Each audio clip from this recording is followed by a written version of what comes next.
Ah yes, the Season 3 finale, Magical Mystery Cure. An episode vilified for a number of reasons. Poor pacing, incomplete building of tension, a resolution that otherwise seems out of place and shot out of left field, and as little shy FiM likes to remind us on so many occasions, those darn wings. So, hold on to your hooves, because I have a hunch that Starswirl the Bearded's secret unfinished masterpiece was neither unfinished nor secret.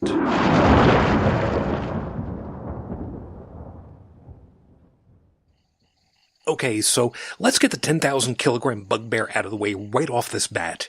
This was a poor episode, seriously. Going straight from Disney-esque upbeat chipper song to a literal cold water dump over our heads with no comedic delivery. Just... Peace. Inner peace. Rip out someone's inner pieces later. Explain now. Alright, so the blatant storyline is that somehow Rarity has duties as a weather pony, even though she's a unicorn, and now has Rainbow Dash's cutie mark. And nobody besides Twilight and Spike seems to find this weird. At all. Eventually we learn that the main six, excluding Twilight, have all swapped cutie marks. So, the weather mare is herding cats, the cat herder is making laughs, the laugh track maker is all wet, the apple farmer can't make vest, the fashion filly screwed up clouds, and Twilight needs to find out how to fix it all. Which, of course, Twilight is able to do, and, in the process, ascends to becoming an alicorn princess. Spoilers! Sorry. Let's start off with the spellbook itself. Twilight tells Spike, I got a special delivery from the princess. Now, to be fair, we would expect that for Twilight there's only one princess and... Oh, just get a room already! If this was his secret unfinished masterpiece, he would likely have been documenting all the steps and research leading up to that spell. If Starswirl was able to craft a spell to allow temporary travel through time, how was this spell unfinished? It would seem to me that Starswirl could go back in time. He'd be able to help himself complete the spell. Then knowing how the spell was to be completed, he'd just go back and tell himself how to finish the spell, except he didn't complete the spell, so he didn't go back in time to finish it with himself. Right. That's a variant on the bootstrap paradox. I hate temporal mechanics. But what other spells are in this tome? We have no idea, and frankly, neither does Twilight now, because she just flipped to the back page and indiscriminately activates the spell without checking for any warnings. And if there's one thing we know, the warnings are always written after the spell. Shh, I know. This spell was on the last page, so no warnings and a terribly convenient spot for it to be.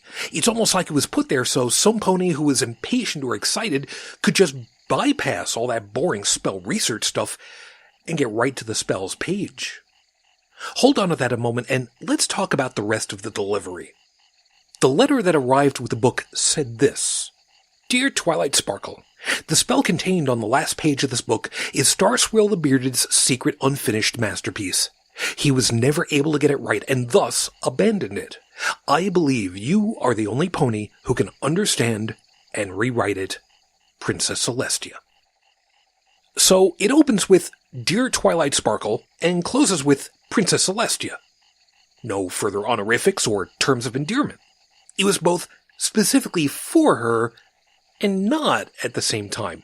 In Canterlot Wedding, which we'll be getting to next time, the wedding invitation opened informally and warmly as Dear Twilight and closed with Yours, Princess Celestia. So written as Dear shortened nickname and closes as Yours, formal title, Princess Sunbutt. Sorry, but really that's how the invitation comes across to me. Opening informally and ending formally, but this delivery letter isn't like that.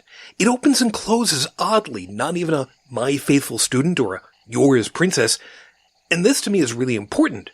If this is effectively a magical research project, Celestia's basically dropped it into the hooves of her most capable magical researcher who has a massive magic boner for Starswirl Senpai like nobody's business.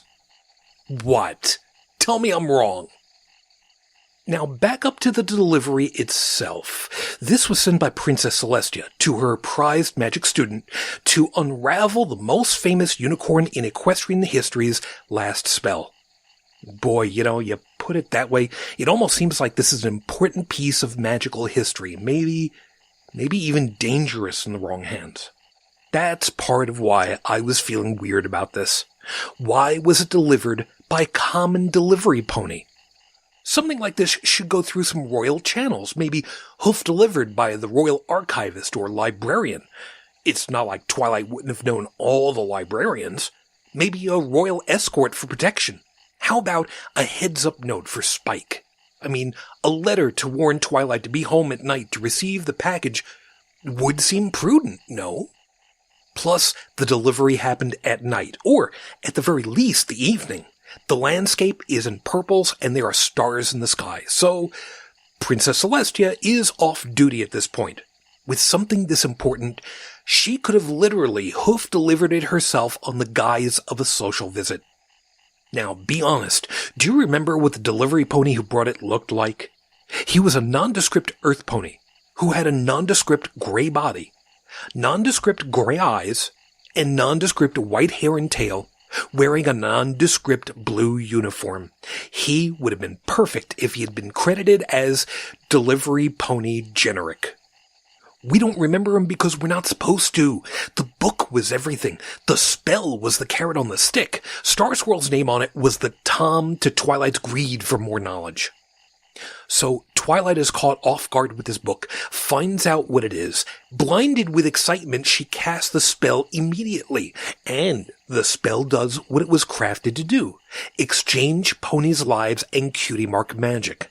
Obviously, the spellcaster can't be affected. Spike doesn't have a cutie mark. There's no one else nearby. But the spell affected the closest cutie mark magic it could, the element of Harmony's gems, which are linked to the cutie mark magic of the bears. And since the spell can't affect the spellcaster, Twilight was at the eye of the hurricane and was safe. This was the purpose of the spell. If the main six were all together when it showed up, the effect would have been the same. But since they weren't, the next best outcome was what happened. Cutie mark power switched by proxy, with no known way to reverse the spell. But this unfinished spell isn't exactly, is it? It seems a variation of the spell Starlight Glimmer uses on her town's population. But instead of replacing the cutie marks with a plain generic one, the spell exchanged one for another. But it didn't just screw up the cutie marks, did it? It blended the memories of everyone around them. The town all accepted the modified 5 as having been doing whatever jobs they had been fulfilling, but suddenly they're all wrong at them. So the element's personality doesn't match with the ponies they now inhabit. Are the elements attached to the individual ponies the cutie mark magic, or is it a combination of them? If their true selves do not match their new cutie mark power, would they no longer be harmonious with themselves? Would the elements no longer be attached to them? Remember, Princess Celestia had control of the elements last, but that control passed to the main 6 when Nightmare Moon returned. So it seems possible that if the elements separated from the main 6, well, the modified 5, control of them might revert back to Princess Celestia. After all, Celestia knows how to use the elements, so she and Twilight could use them together, right? So, not such a bad outcome, right? Actually, yes. Yes, it would be. Because we haven't talked about the most important part. What was the purpose of the spell? Not the effect. We know that. Why was this even sent to Twilight? I believe, in the broadest of terms, this was a magical hoof grenade, specifically sent to Twilight with the sole intent of disrupting and incapacitating the elements of harmony, turning them against themselves and each other's friendship. And before you worry about a cliffhanger ending, yes, I have a hunch who sent it, and I won't make you wait another month to find out. Would Celestia accept controlling the elements again? No, she wouldn't. They were last used to imprison her sister in the moon, and we know she didn't use them again since they were stored in the castle of the two sisters. And in the timeline of Nightmare Moon's world, Celestia didn't reuse them to battle Luna again. So no, I don't think controlling the elements again would be a viable possibility. Which means the purpose was to take the elements out of the equation, to make Equestria's ultimate weapon useless. Meaning some pony was paving the road ahead for a new takeover attempt. So, who would think they'd be able to face off with Equestria? Some pony with the equivalent power of an alicorn with their own army to command. Some pony who knows that the elements and the bears need to be neutralized before a full-on attack happens. Friends who want me to be the best I can be. Oh, for goodness sake! You've been kind for far too long, my dear. Time to be cruel. Some pony with an axe to grind with Equestria's throne for ruining their plans of conquest before. And it didn't take long for him to force every one of his subjects to fight for him against Equestria.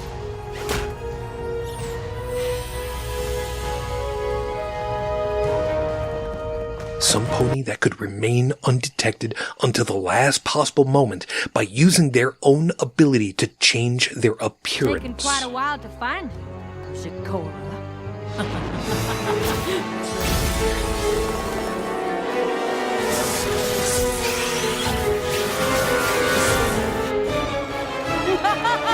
Some pony who, in a horn-to-horn match, is Celestia's equal, who might be able to wrestle away control of the re-energized elements of harmony, who would then have the means to banish Celestia to the moon, some pony who has the experience in controlling those elements.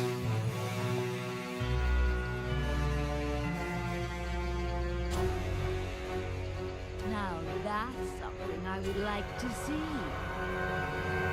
Yes, I think Princess Luna was the one that sent this book, with the intent of disabling or taking control of the elements, getting rid of her sister, and having the control and adoration she was denied all these years.